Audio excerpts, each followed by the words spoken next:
You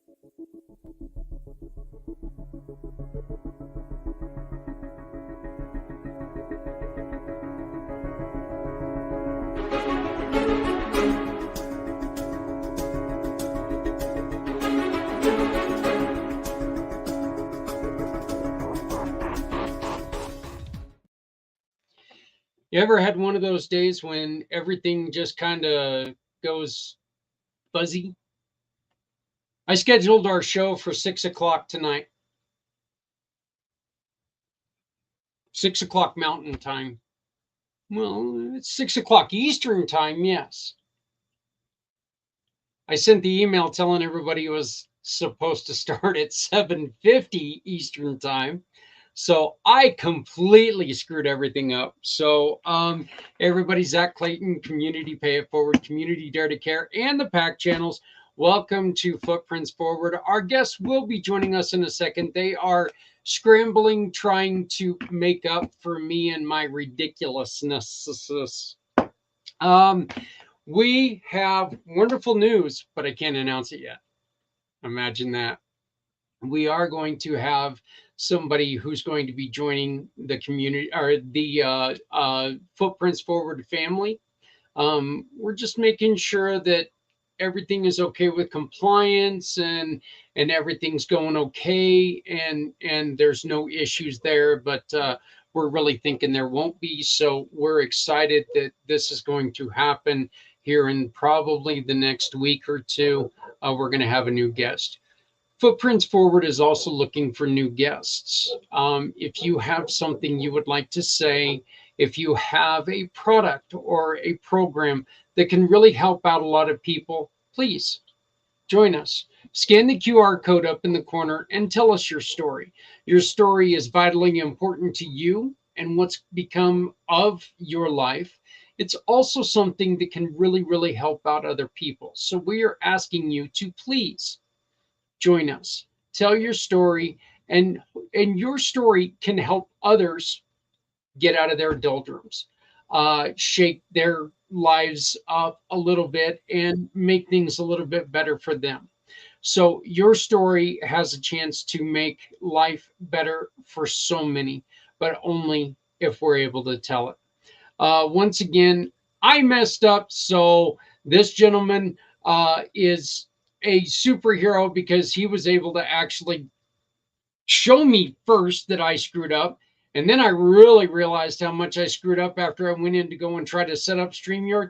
And it's telling me, well, you can't start yet. You're not scheduled for another 2 hours. Telling you, brother, it's one of those days. It's one of those It's days. all good, man. It's all good. So how are you doing? Give me 1 second. I'm putting everything up on live right now. So give me 1 second. All right, that sounds fine. Hey, everybody. Yeah, I spent this last weekend at a group called Achieve. And I'm going to tell you something. If you are looking to build your business, contact me. This is a fantastic group when you feel like you're stuck at building your business. This is a great group of people to talk to. And I know that we're going to be working together quite a bit more. They're going to help us do quite a few things. And you guys are going to probably see some of those things transfer over here to the PAC channel. I know for a fact it's some of the things that we're going to do is right here on the PAC channel. But there's also probably going to be some changes when it comes to the way that we're able to present Footprints Forward and get the word out to a lot wider audience.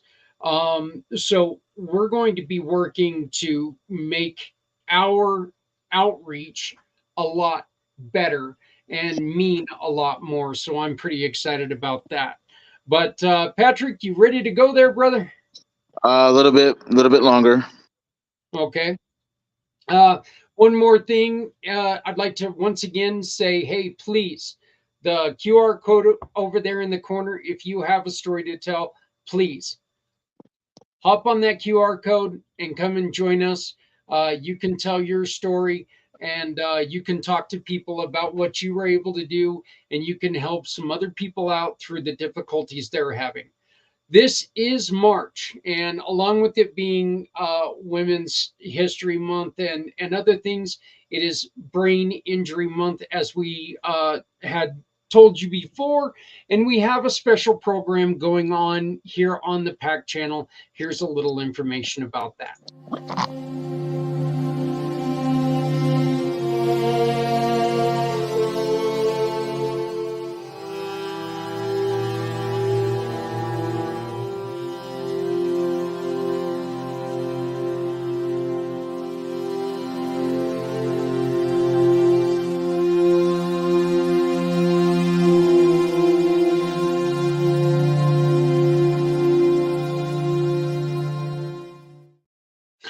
I know for a fact every once in a while the brain injury can lead to depression and so much more. So we invite you to please come on and tell that story as well. It can also take and help you get the information out there that maybe you need to spread to other people around you. That if you're afraid to talk to them on a one-on-one, this is a chance for you to actually talk to them kind of in a group setting. We can even form questions and lead questions into a different way. So Patrick, why don't you tell us a little bit about yourself, my brother? Uh-oh, he's frozen up on us, or I'm frozen up on him, one of the two. All right, can you see me now? Are we there? There we go. Yep, Okay. got you now. So my name is Patrick Myers. I'm the founder of a Call Edge Global, and let me lower this down a little bit, man, so I don't like a talking head. So what I do is I connect communities and resources together globally. One of the major things I'm doing right now is this group called the Youth Initiative, and it is basically providing youth with the resources that we gather to be able to work out what it is that they are, what how they can impact the community right now at whatever age group that they're at, whether you are 15 to 21, whether you are a child that is 5 to 216, you are capable of actually impacting the world right now where you're at. And so all we do is just find the tools, find the support, the community behind you to make sure that that can happen for these teenagers. And so right now, this group, one of the ones that we found, is called the Roots in White House, Tennessee. They are actually creating a program right now to go into one of the elderly communities right now, um, and create a program where the elderly are actually going to be the ones that are going to be part of helping creating the program for them. And so it's based on the concept of asset-based community development, and where your community is your greatest asset. And also I do a podcasts and connect men's groups together and men around the country together to for a greater goal uh, of serving Christ in His kingdom. Those are just two of the things that I do. There's so many more. If you want to check it out, um, there will be I'll put my card in the description. Oh, actually, my card's right here. So if you You look got up it in there already. the Popple hashtag, you can see the different podcasts and ministries, and there are actually more ministries being built right now. So like, there's more to be added. So that's what I do. Patrick, one of the things that you and I have talked about is before, and while we're waiting for our guest to take and deal with my mess up, we'll go on ahead and mention this. You were talking about the youth ministries, something that we did with the hockey team a couple weeks ago that I found very useful is that we ask kids to tell us what they can do right now to make a difference in their community, to help someone out in their community. These kids are looking at things from youthful eyes, where you and I, we've dealt with a lot of the burnout and we've dealt with a lot of problems. We've built up our, there's really no other ways to say it, but we've built our guard We put up our walls, and they're hard to bring down sometimes. Seeing the world in that youthful eye every once in a while is so fantastic, isn't it? Seeing the energy of these kids and seeing them not know that there's difficulties in their way. They're ready to run at this and they think they can change the world. And you know what? They're right. They can. They just have to do it a little bit. Um, when it comes to that, I think we all can take a page out of things, right? So, Mhm.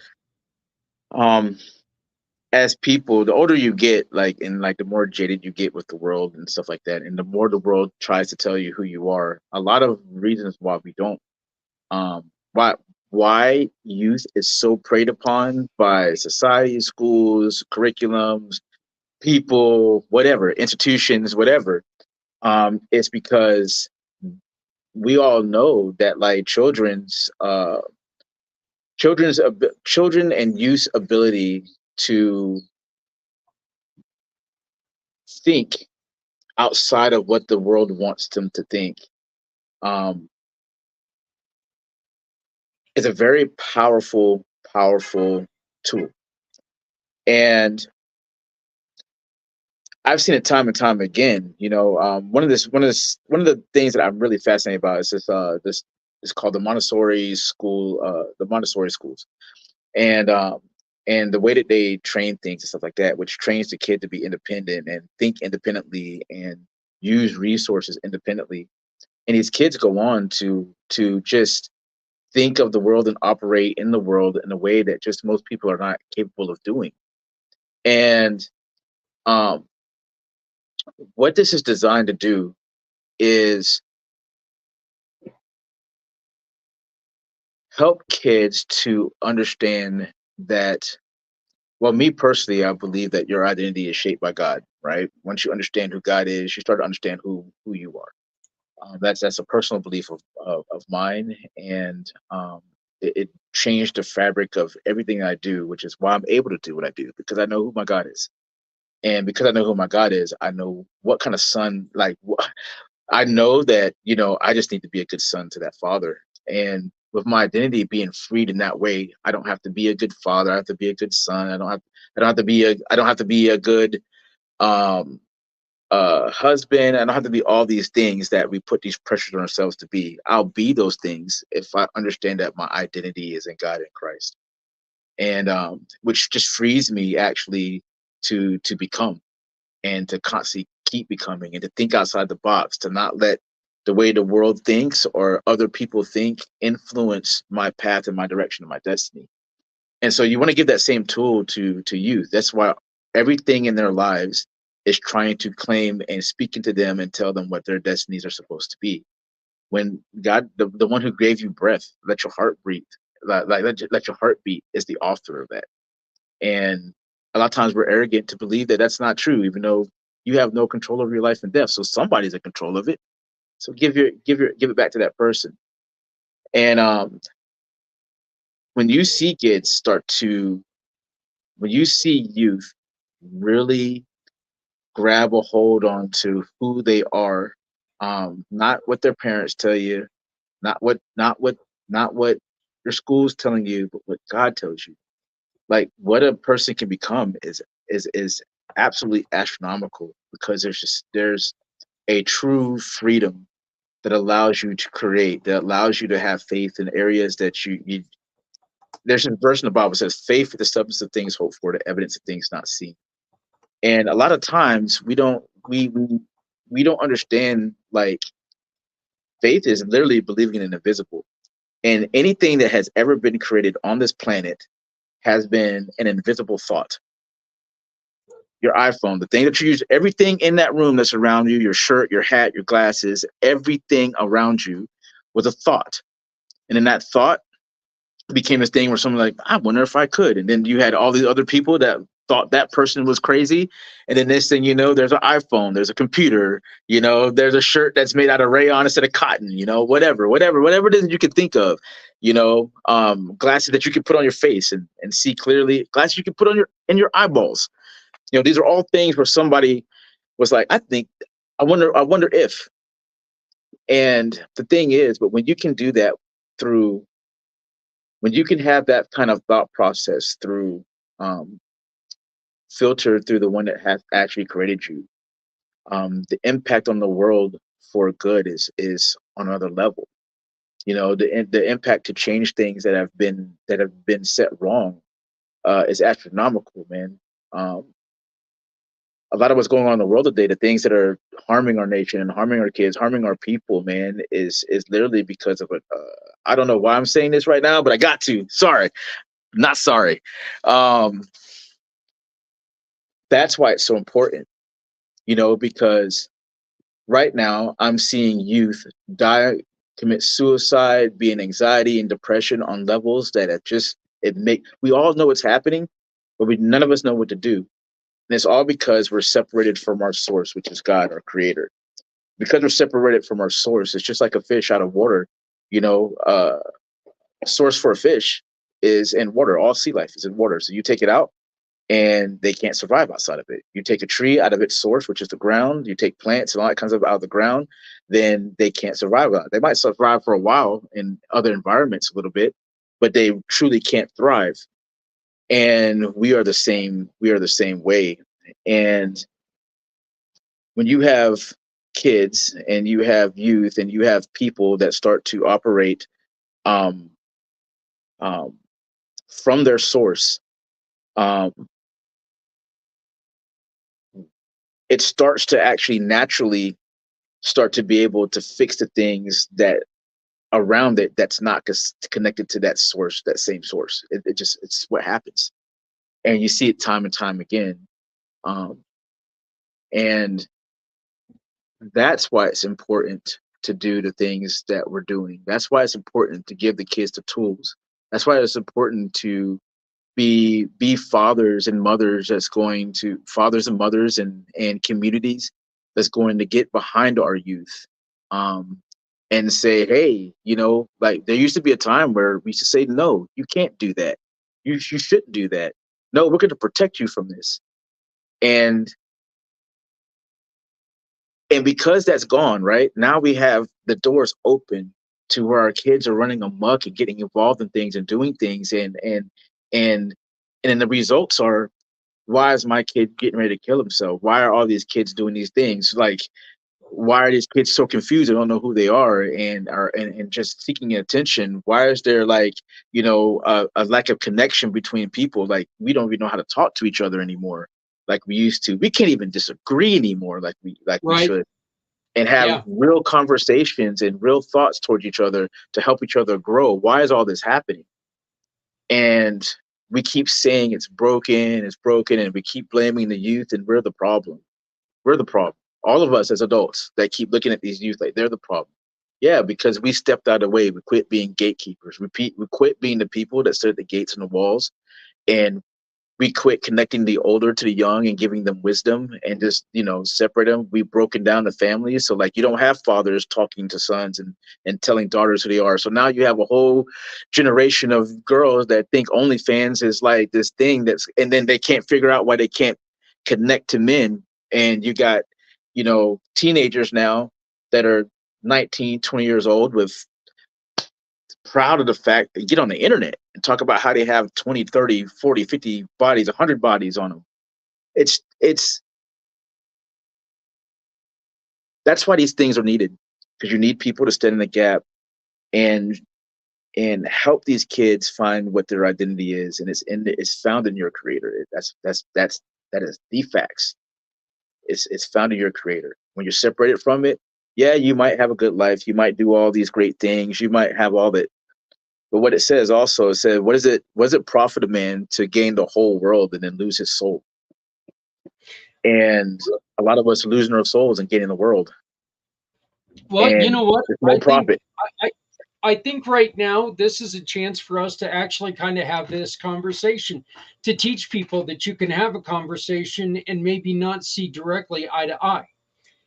Because I'm going to ask you a question here, and I'm really interested to see you as a devout Christian. I really am interested to hear your answer on this. And of course, I mean absolutely no disrespect when it comes to this.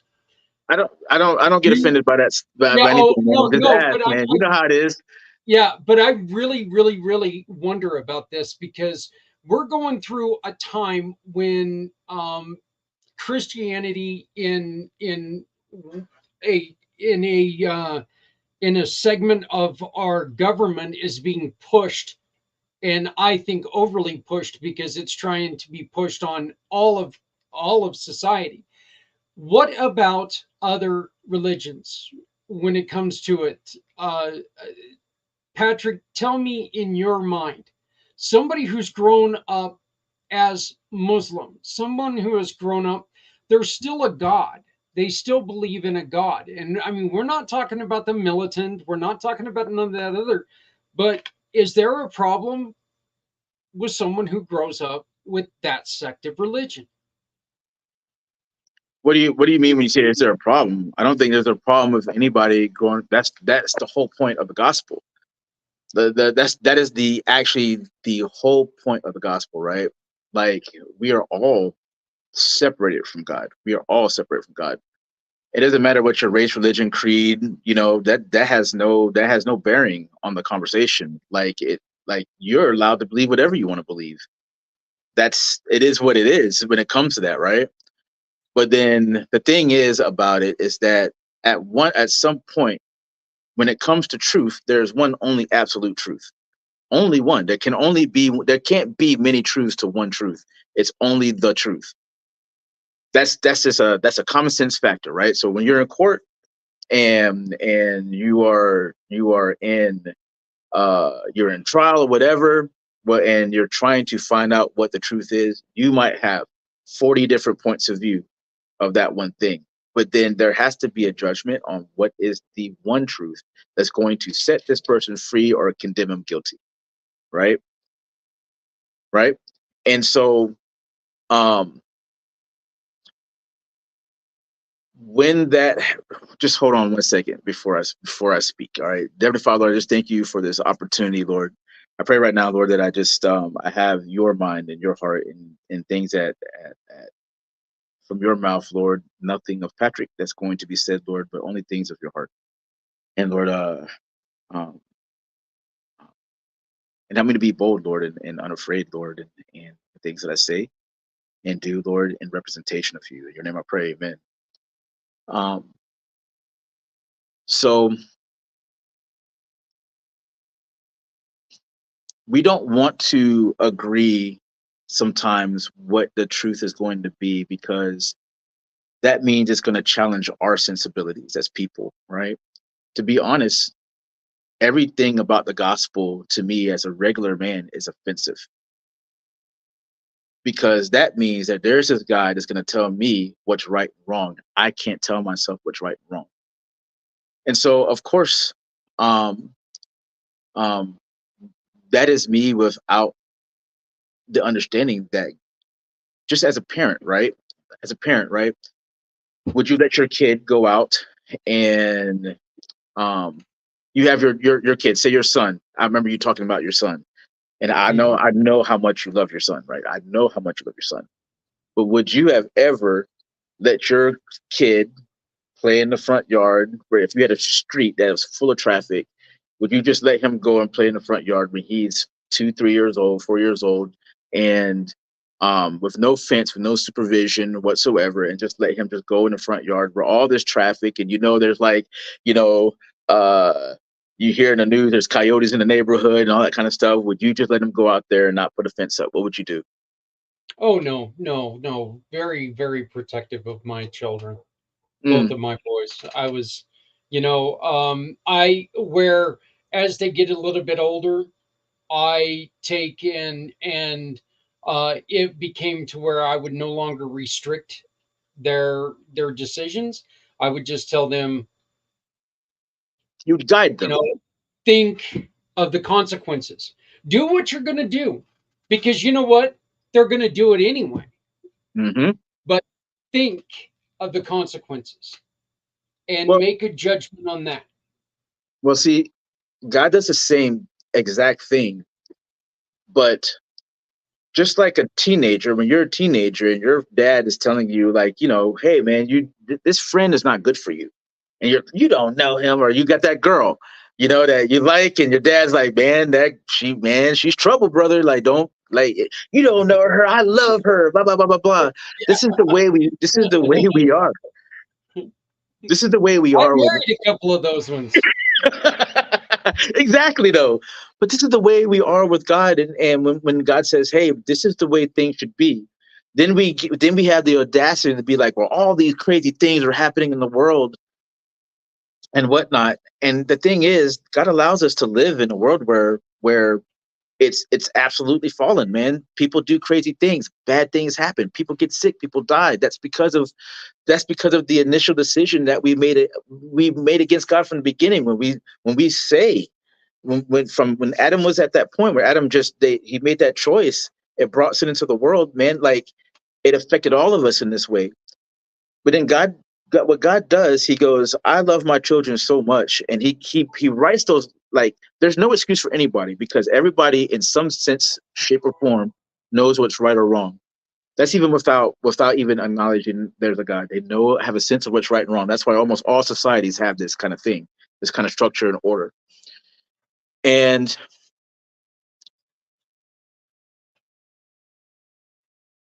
if we take it outside of the context of, like, well, we have all these different religions.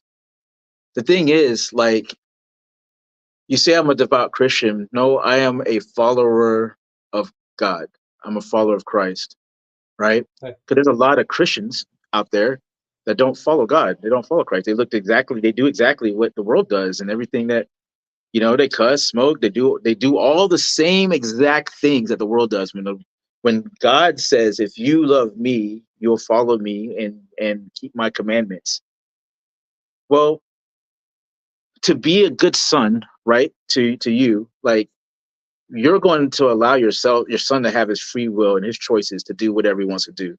But you're always going to tell him, this is what you should do. This is the right thing to do. This is, if you want to have a better relationship with me, son, like, this is how you can listen and whatever. But then you have the time where you're rebellious against your father, you don't listen, the relationship is not there, right? You don't even have one at sometimes, right? And that's the way we are with God, right? He's saying, "Hey, this is how you want to have a relationship with me. This is what you have to do to have that relationship. This is how you can have access to all of my inheritance and everything that I have that I want to give you. This is how you can even come and be with me, even though you have done all these different things," right? This is what he says. But then we go, "No, I want to do it this way. No, this way sounds better. No, I have my own ideas about this." Well, okay, he ain't mad at you for doing that, but then there's always consequences for when we don't listen to our father. Always consequences. But then when the consequences come, we want to be like, "No, that's on you. You should have told me. You should have did this. Why didn't you fix this for me?" He's like, "No, I tried to show you the way that you can actually overcome this yourself. I tried to show you that when I say that I am the way, the truth, and the life, no man can come into the Father but by me," which Christ was talking about. No man can come to God. We are separated from him unless they accept Christ as their Savior. That's what he says. But we go, "No, there's other ways to him. No, I think this is this way to him." But there's gonna come a point when you die, man, and then you can't sit there and be like, "No, you have to. You took your choices." And so God's not this thing, right, this person or this entity that's just going sitting there going, "I'm just gonna punch this person. I'm gonna punch this person." No, He gives us every opportunity, every beat of every heartbeat that you have right now. So we've been talking for roughly, let me look at the counter, 30 minutes. Yep. So 30 minutes, say you have 60 beats a minute, that's 3,500 minutes, 3,500 heartbeats, right? That's a healthy person. That's 3,500 times where God has been to every person that is listening to this right now. "Hey, that's my heartbeat that I've given you. That's my breath that you're breathing. Acknowledge me and give it back to me." I love you. All I want to do is have a relationship with you. That's 3,000. And this is, I'm going to even break it down even crazier to you. What he says in his word is that as many grains of sand as there is on the entire planet, that's how many good thoughts he thinks about you every second of every day. Every second of every day. So those thoughts is literally what keeps you alive. And the only way I can say this with boldness is because I died. And I was at that point of eternity where I was getting ready to meet my creator. And and, and I had failed miserably. I thought I was this Christian and this believer that was doing all these things for God, and I absolutely wasn't. I was doing things my own way. And when he showed me that, man, I was like, it was undeniable. But the love that he showed me instantly after that, I knew I should be condemned. I knew by my own actions and my decisions that was against God, even being a youth pastor with 5 different ministries, proclaiming the gospel and doing everything for God. So I'm not excluded from that. I was still going to go straight to hell, man. And but that next second, man, was this unimaginable love, man, that just was consuming every single part of me. And like it was so intense, bro, that I thought I was gonna die all over again. I thought I was gonna die all over again. And I'm looking at that tree. For those of you who don't know, I took my life 2 years ago, and I and actually it's almost 3 years ago now. It's almost 3 years ago now. So I took my life 3 years ago, and I died, and I had this experience with um, with God, where everything about me was called into account.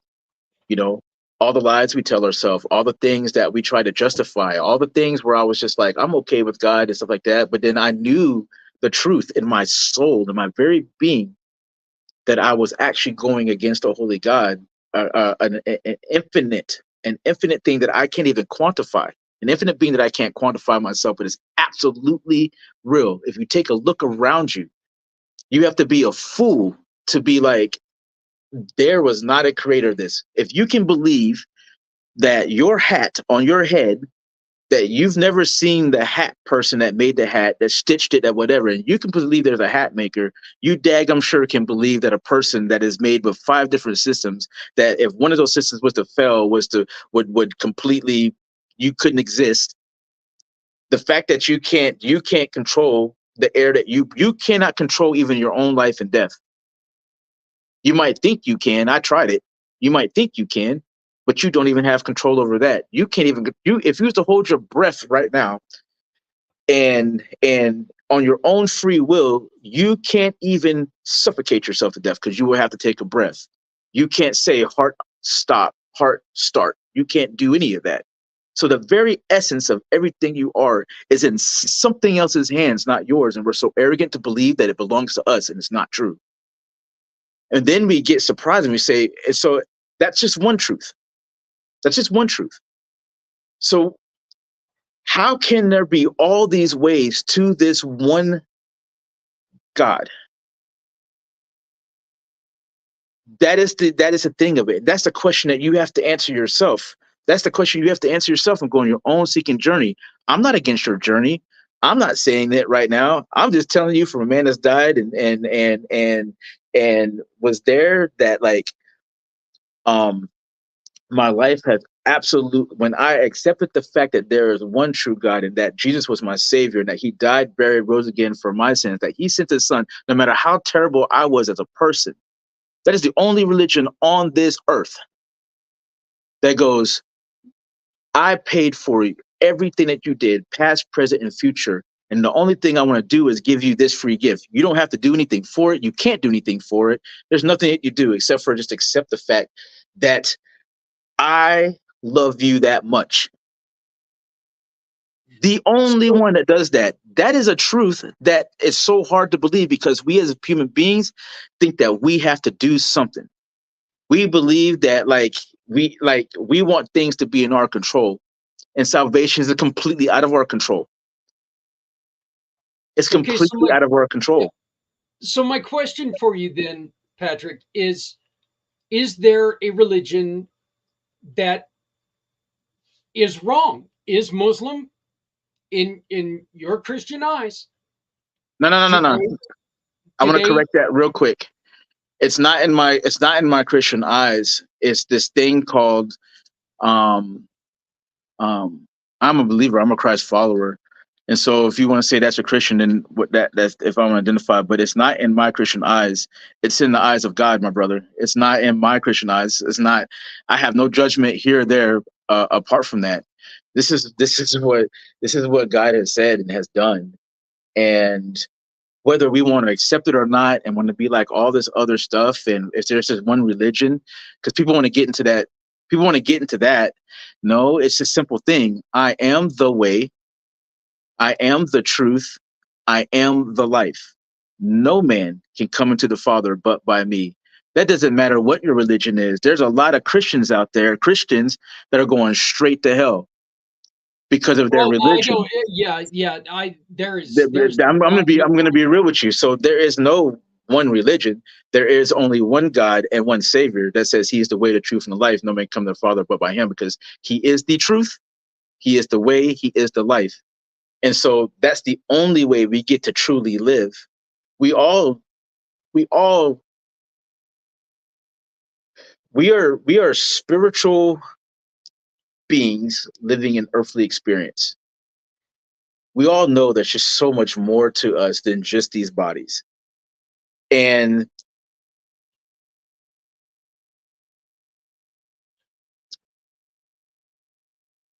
we are always asking the question, why am I here? Who am I? And then you have this thing where God goes, hey, I'll tell you who you are, but we don't want to listen to it. We don't want to hear it. And so even in Christianity, I'm going to be real with you, brother. In Christianity, we've made our own God. And he's not the God that he says that he is, that we have made up. So there. I'm not going to sit here and clout Christianity, man. I am for the truth of what God says that he is and who he says he is, and that he sent his son to die on the cross for our sins. And then let's take that whole what religion is the one way. It's not about religion. That's what man has done, and that's what the devil done to trick us to not understanding that the fact that God's God, the one and only. We can say there's many gods, we can say whatever, but there's going to come a time where you're going to find out with absolute certainty whether you are right or wrong. But then you have conversations like this where you might get angry at it, you might get upset at it. Doesn't mean it's not the truth. You And know you can be what, like, brother? you can be like, that's your truth or my truth. You can say whatever.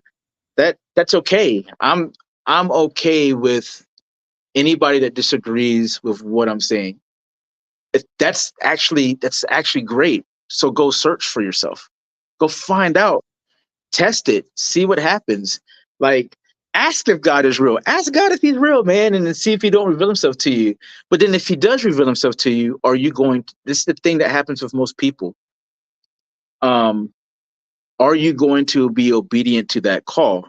Which is what my problem was for all of my life. I didn't want to be obedient to what the call of being God's is. When it comes to salvation, it's by grace are we saved through faith, not of ourselves, not of our own works, but it's the gift of God, lest any man should boast. And what that means, that what that verse means is God's given his gift. He given his gift to us because he wants us to understand that he's God and we cannot be God on his level. So he has given us this gift. So it's not something that we can earn, nothing that we can boast on, say, well, I did this to get in heaven. I did all these good things. I'm a good person. I'm this and that. No, God has loved you so much. Then all he wants you to do is just actually listen to what he actually says. And that listen to what he says by accepting his son, which is his gift to you, to actually have the life that you really actually truly want, are desiring and seeking and trying to have. He said, this is the way to do it.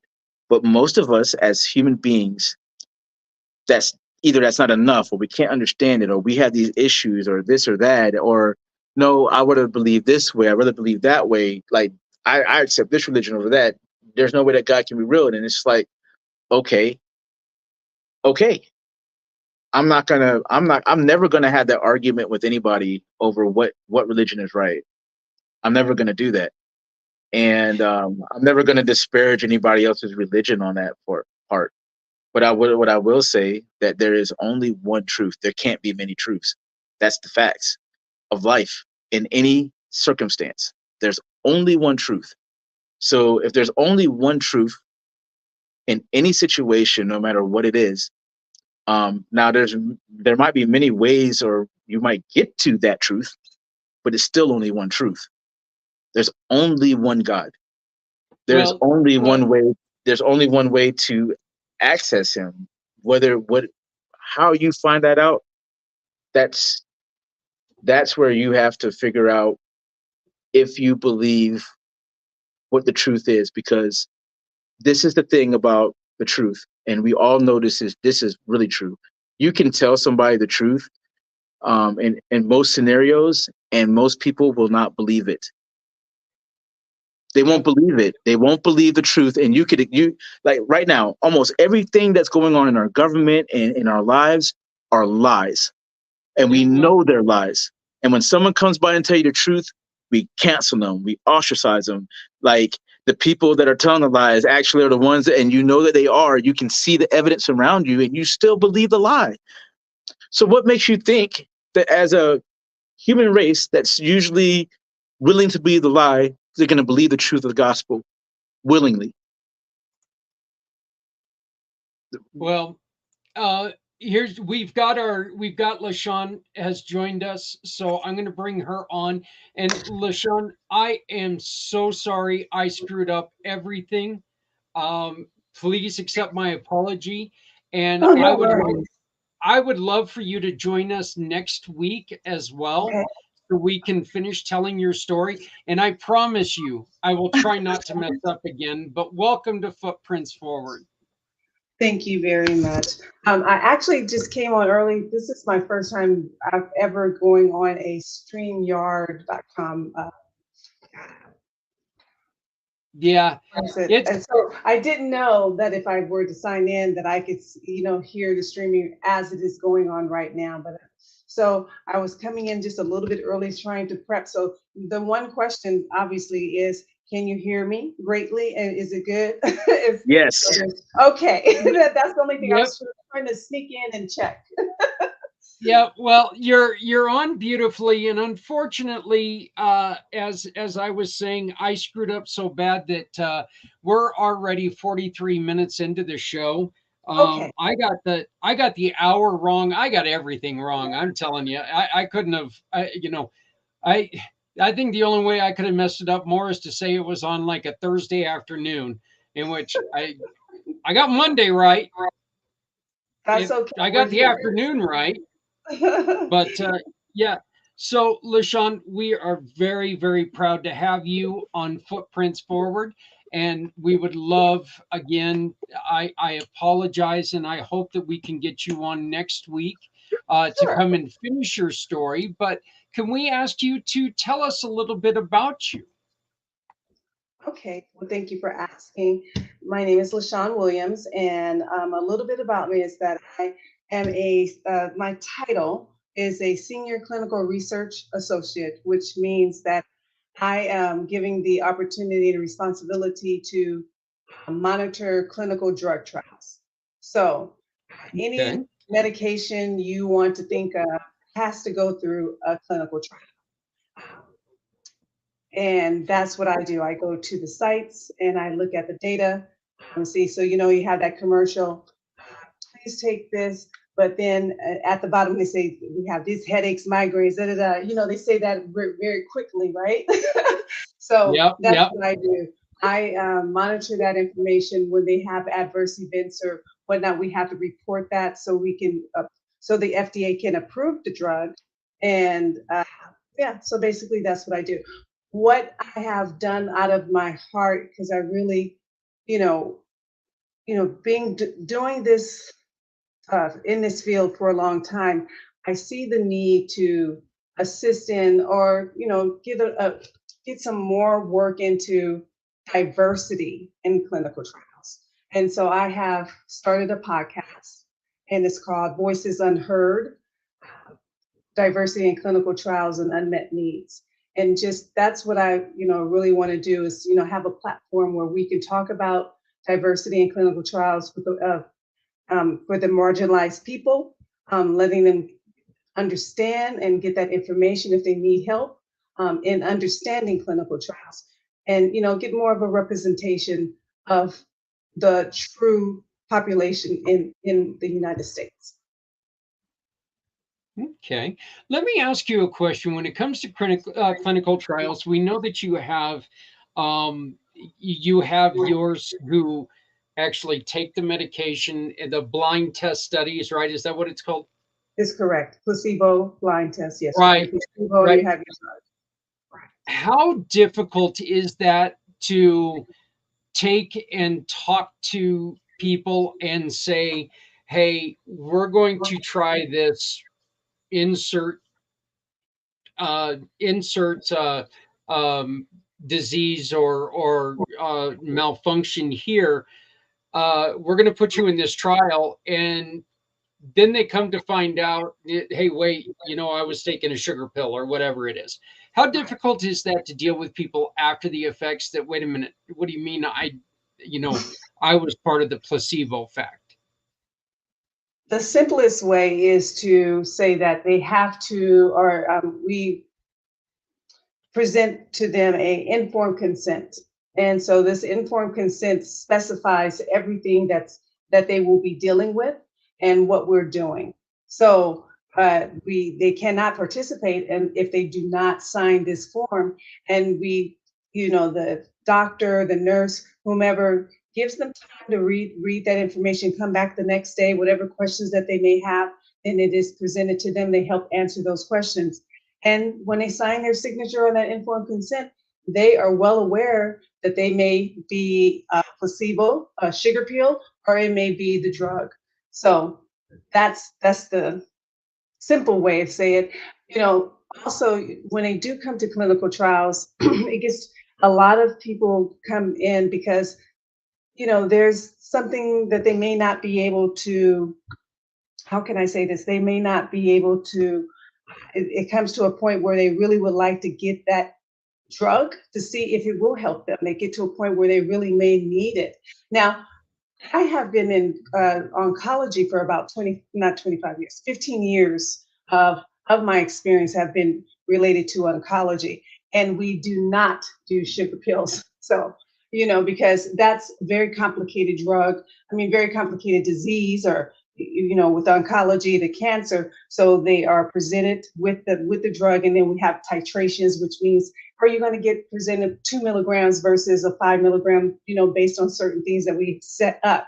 So I think what I'm saying is that the severity of the clinical trial is taken into consideration.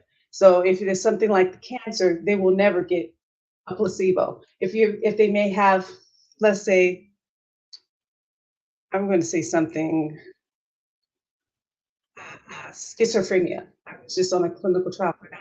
If you have schizophrenia, you may get a sugar pill versus another pill that can help with that. And there has been, publications and research saying people with schizophrenia, if you're telling them that they have something that they may potentially help with that, and they may get a sugar pill, some of them actually do a little bit better. So, it just depends on the severity of the clinical trial and what they're going to be presented with that. I think that right there just kind of proves that you can talk yourself into being sick. You can definitely talk yourself into being healthier, right? Absolutely. There's, That- it's a, I'm trying to figure it out. It's just like anything, our pain tolerance is different. What we think about, how we perceive things, that definitely has an effect on how we accept medication, which then comes to, again, why I like to, talk about more marginalized people being in clinical trials, because we don't have that data. We don't have the data of how these certain different drugs are affecting them, because genetically we are different in certain ways and predisposition. And we only have data from a larger population, and I would just say Caucasian population, 67% males, then it's kind of hard to figure out what really will help. And that's why I think it's critical to have these conversations so people of color, black, brown, will know what we should be doing and how we can help.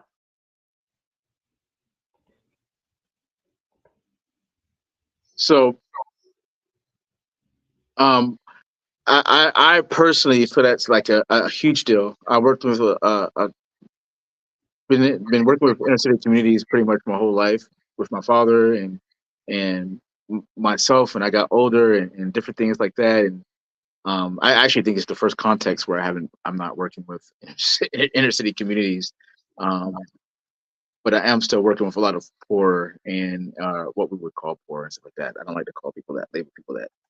But Right. I know it's a huge, huge deal because like you should go into those communities and they'll have some of the best hospitals. Like you go to downtown Nashville or you go to most cities, right? The best hospitals are like literally located where the same people that live in those areas have no access to it.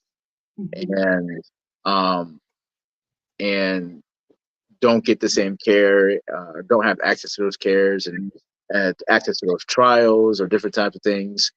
And I really, really just we were talking before when we had our pre-interview, just like so excited to hear even more about what it is that you do and the opportunities that are afforded, um, and um, what we can learn as a community as a whole. It's not just even for um, people that are not part of those communities, that can be part of the problem in solving this too. Um, um, it's just so great, like the work that you're doing with this, and um, I know it has a big impact. I know it has a big impact. I got my mother, myself. My family. It's usually like we don't. A lot of times in society, we don't understand that there are separations in things, and or we don't want to admit it, or we don't want to like when people tell you those things, they're like, "Oh, that's not true." You don't want to believe it's true. But it's really true that there's just a lot of disparities when it comes to the medical system and how it works and who it works for. And um, thank you for your work. Thank you for your insights into that. It's absolutely just it's great.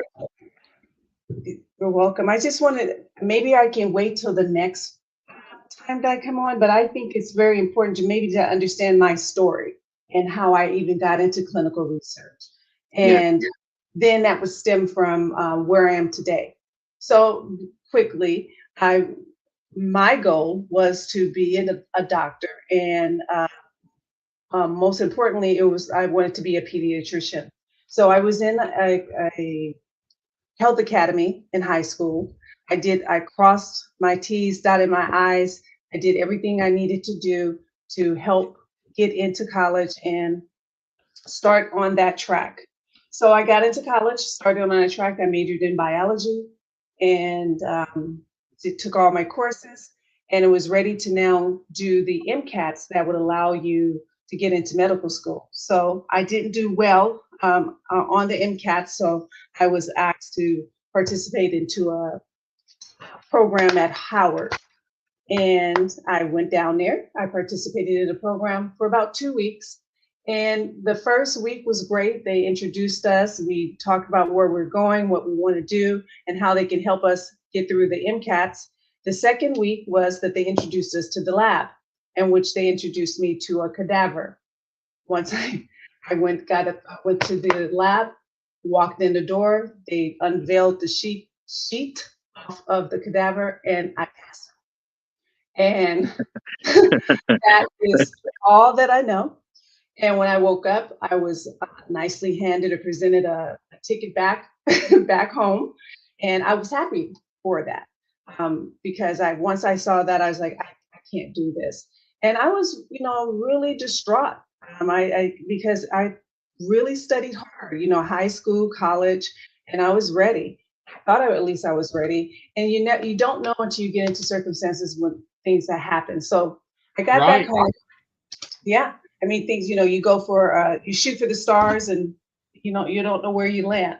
So what happened is that I did get I know I worked for a biotech company when I came back in the medical records. I was told, I just saw some people coming in and out, in and out. And I was just like, what do you do? I asked the lady, and she said, I'm a clinical research associate. Okay, what is that? And she's, the same thing as I explained what they do. And I said, what degree you have to have? Science degree? I can do this. This is not a problem. I got into it and everything is great, but when I got into it, even with me in the field, it may be 0.5% um, minorities or marginalized people in the field. So for 25 years, I've been doing it, and just to say that the FDA recognizes that they do need to have more marginalized people in clinical trials, that they have mandated that April 2022 to the biotechs, right? So, but what's the concern is, and that's why I'm doing what I'm doing, we don't see them in my field a lot. You don't see them at the hospitals. You just don't see the representation. So how are they going to feel comfortable? How are we going to feel comfortable going and participating when you don't see a great deal of representation? And so it's a lot of factors that we have to work with and address. But I believe by just presenting the information itself can help facilitate those conversations.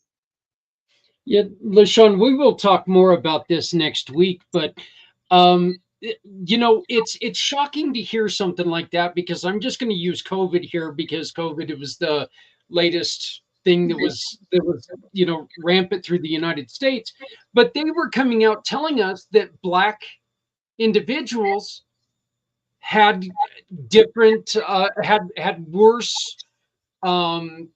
symptoms with COVID. Yes. So yet they were doing less testing on people of color. Is that what you're saying? What I'm saying, COVID is a whole different beast in itself, where everyone, with their permission or not, was in a semi-clinical trial, right?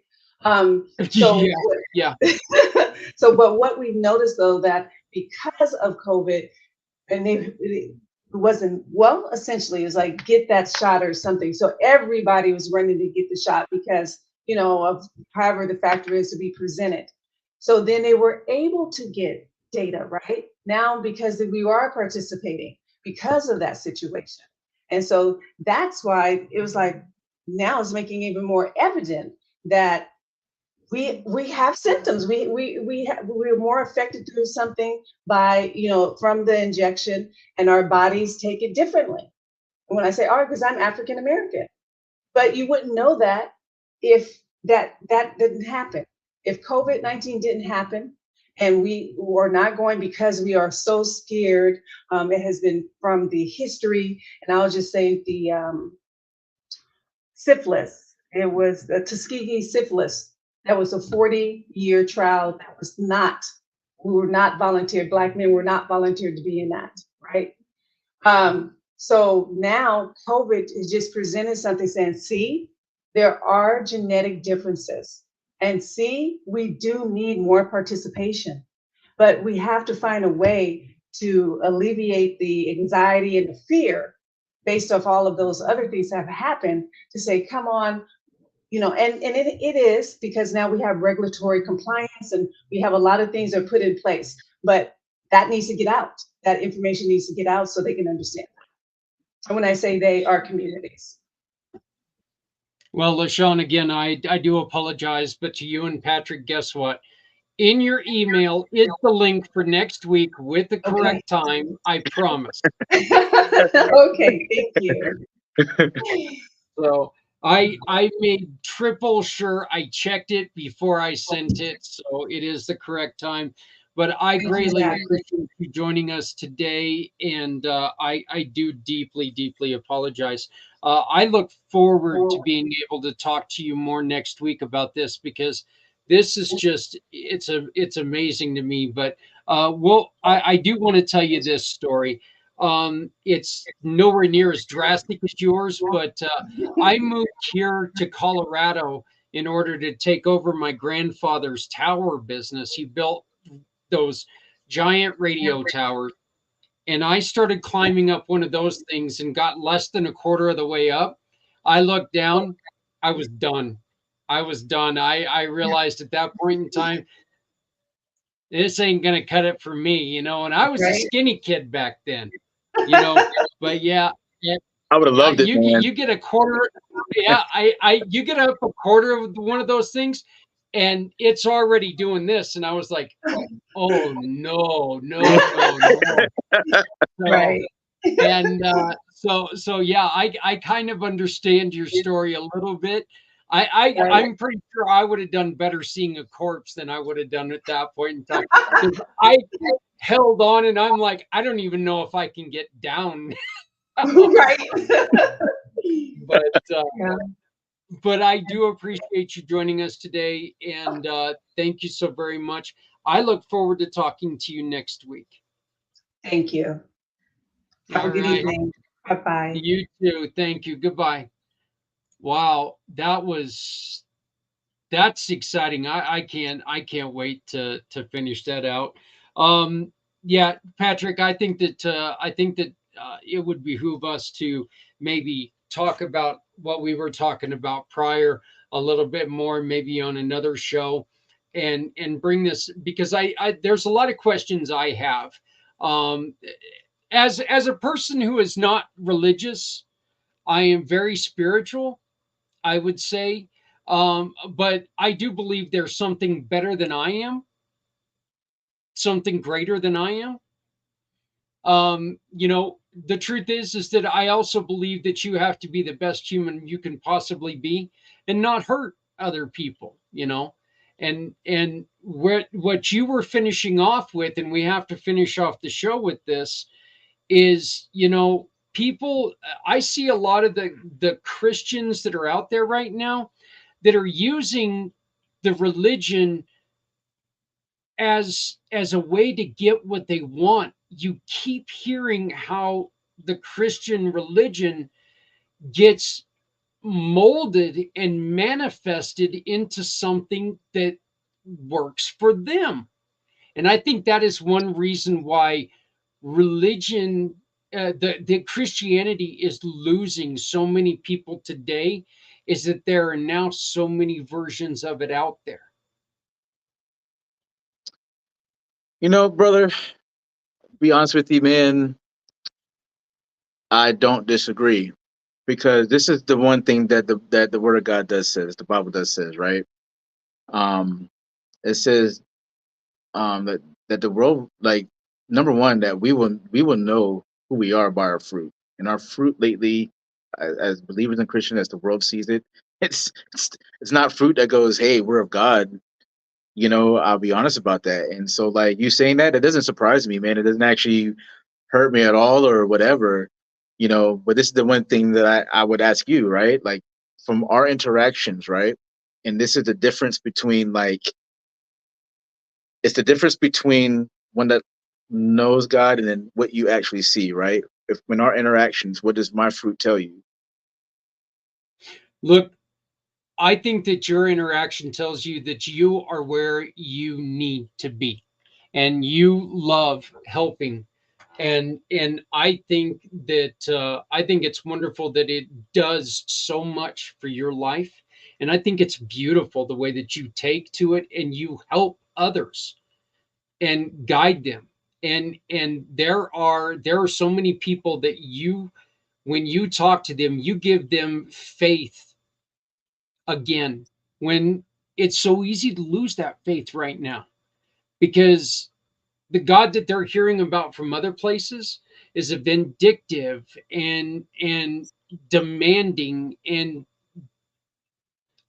dare I say, even demonized in certain areas. And people have lost faith in God because people are using God in the wrong way. Well, this is And I the think reason. it's The reason. become a way that people are hurting. Yeah. They're hurting inside, because a God that they thought they knew gets turned into something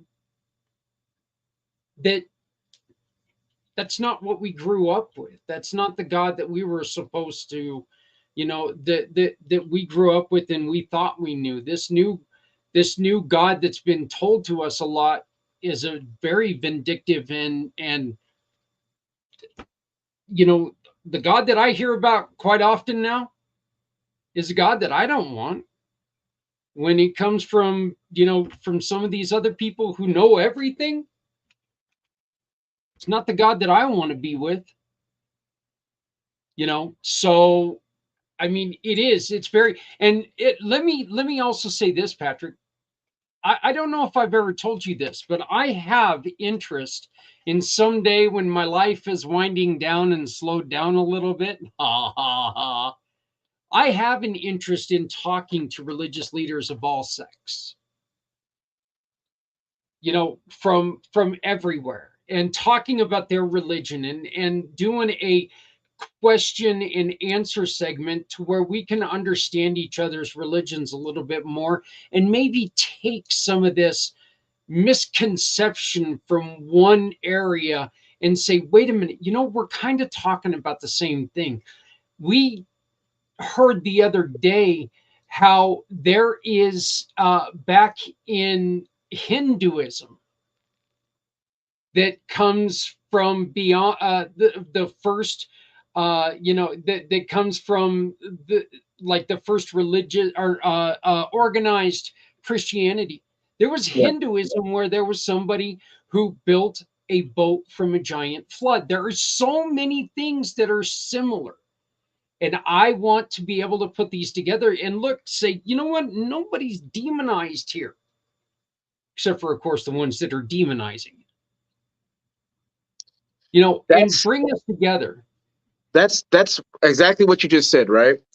All these similarities, it's just like in a court case, right? Where you have all these different views, right? I saw this accident this way, you saw this accident this way, I saw this accident this way. You have 10 different people to different stories, right? Right? Now all of them have seen it from this perspective and it is truth to them. That's okay.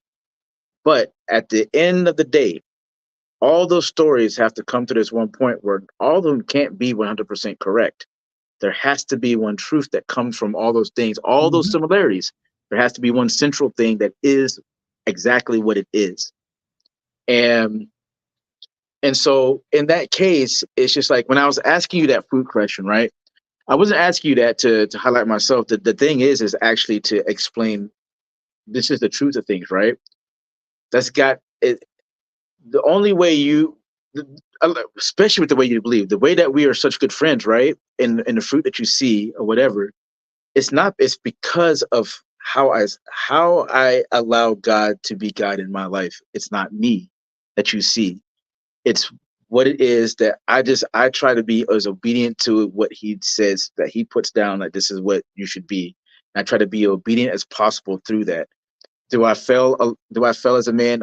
Absolutely. Oh yeah. Absolutely.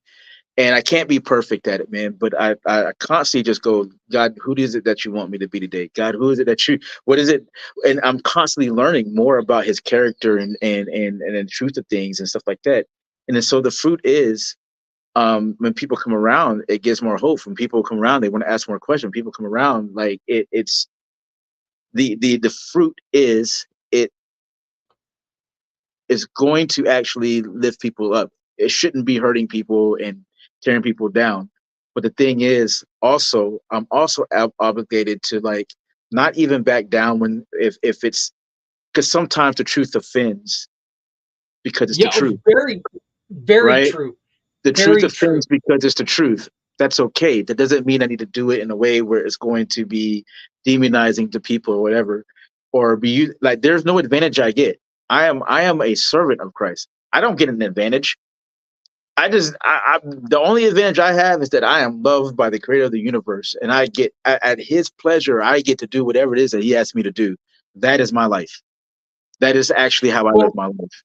And so, Well, Patrick, let me ask you this question, and then we're over our time here. But let me yeah, ask you this question: 2 weeks from today, how about we continue this conversation, just you and I, and anybody else who wants to join us? If anybody has any questions, if anybody wants, look, religion is something that is people's religious beliefs are something that is tearing people apart right now. There is no doubt about it. And you and I are strong enough in our relationship, in our friendship, that I'm going to ask some questions. You're going to answer them, and we're not going to get upset at each other. You can ask me questions. I'm not going to get upset about it, because the truth is we know each other, and we know our love for other people, and we know that we are here to try to help answer questions that are going to uplift other people. We're not going to demonize this question. And I think it's really important that we continue this conversation, because this is, look, you and I have both sat in bars before in a different life. You and I have both sat in bars before. And yeah, what were the two things that you didn't talk about? that religion, Poli- politics, and Politics and religion. yep. And you just don't talk about those things, because that turns the greatest of friends into the bitterest of enemies. And especially when alcohol's involved. Well, I Nobody's have my faith. enemy, brother. Nobody, Yeah, nobody, no, like not when you're drinking, buddy. nobody's enemies, man. When you're drinking, my friend, everybody has enemies, and they're usually the best friends in the I'm world. talking, So, I'm talking about now for sure. I don't have oh any yeah, enemies, yeah. brother. Now, you know what? I now I'm like you. If I feel like we've got a problem, then well, we need to talk. And I think that that's the reason why us doing what we've started today. In 2 weeks, I think you and I can have a great conversation and carry this through. And we invite all of you, any of you, to please uh and I ask you to please join us in 2 weeks. If you have any questions that you want to ask, here's Dutch Man. I'm not sure, or Dutch Man. Dutchman. Okay, and he says Christianity is a belief, not a religion. Perfect, perfect point. Let's bring come and join us in 2 weeks. Let's talk about this. I look forward to it, Let man. I think that's the coolest thing that I look forward to it, man. And this is the thing. I'm going to tell you up front. I'm not afraid to say I don't know, because if I don't know, I'm going to tell you I don't know. I'm not going to sit there, make anything up or whatever, try to seem smarter than what I am. If I don't know, I don't know. But let's just, if we don't know, then that's where you have to have the maturity and the the the respect for yourself, not the respect for yourself, to go and start seeking the answers. And I'm gonna leave my final statement with this. What the Lord says is that he's oh man, I'm trying to think of the verse. Is it but it's the context is like seek and you will find him. And when it's talking about seeking, right? A lot of times we do like, how husbands do with their wives when they're like, hey, I need to go get something out of the refrigerator. And you're like, where's the ketchup? You're looking for the ketchup. You look, you move some stuff around. You're like, I can't find the ketchup. And your wife comes in there and she's like, she magically moves whatever. And she's like, it's right here. Well, the thing is, the way we looks are in as the door people. exactly where you were Yeah, looking at. exactly You're what you like, said, right? And it always is. wait, I I don't thought understand that how was it the works, but soy sauce. the thing is about it is the way we're used to seeking, because we're so used to instant gratification. We just go, we look, we move a couch cushion or two, and we're like, I can't find it. But that word Hmm. seek means is that you continuously keep seeking and you keep digging. Because if there was $1 million hidden, if I say there's $1 million in your house, find it. Man, you would bust open every door. You would bust open every crack. You would be digging up the concrete. You'd be tearing the walls down. You'd flip the refrigerator over. You know what I mean? But you would do whatever it took to find that $1 million, right? But we do not seek after truth this way. We just believe what people tell us. We believe what we hear. We just go off of whatever. We go off even our own emotions and our own intuitions, which a lot of times is not the best thing, and that's the truth. Truth has become a feeling. Truth has become an idea. Truth is exactly what it says it is. It is truth. It does not have anything to do with what you feel or what you think. It has nothing to do with any of those things. It has everything to do with what is absolute. And that's Well, where you have to seek. you know what's really funny about what you were just saying about the $1 million? There was a Cheers episode where that exact scenario played out, where there I was know exactly what you're talking about. money. Yeah, there was a money belt that he hid, and the group from Cheers turned on each other, and they started ploying, and they started tearing everything apart, and come to find out there was no money belt. Yeah, and it's so funny how that does work. That, look, this is one of those things that we need serious adult conversations about this, and I would trust very, very few people to have this conversation with, but I do trust you, and I look forward to doing this. And So such an honor, in brother. 2 weeks from today, my friend, we're going to carry on this conversation. We invite you to join us. Have your say. Ask these questions. If you can come in, if you can be an adult, we ask you to come on and join us, because this is something that, look, we need truths.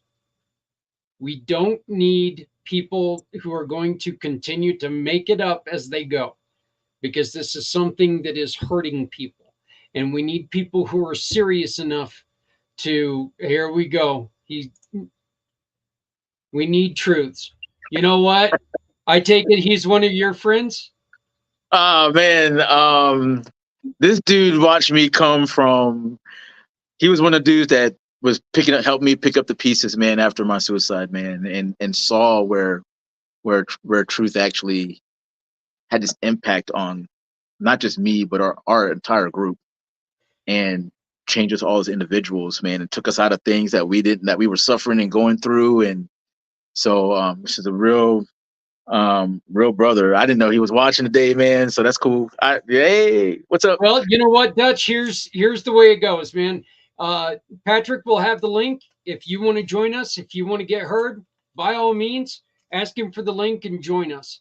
Let's look. If you want to come and join us in 2 weeks and be part of this conversation, you want to be adult about it.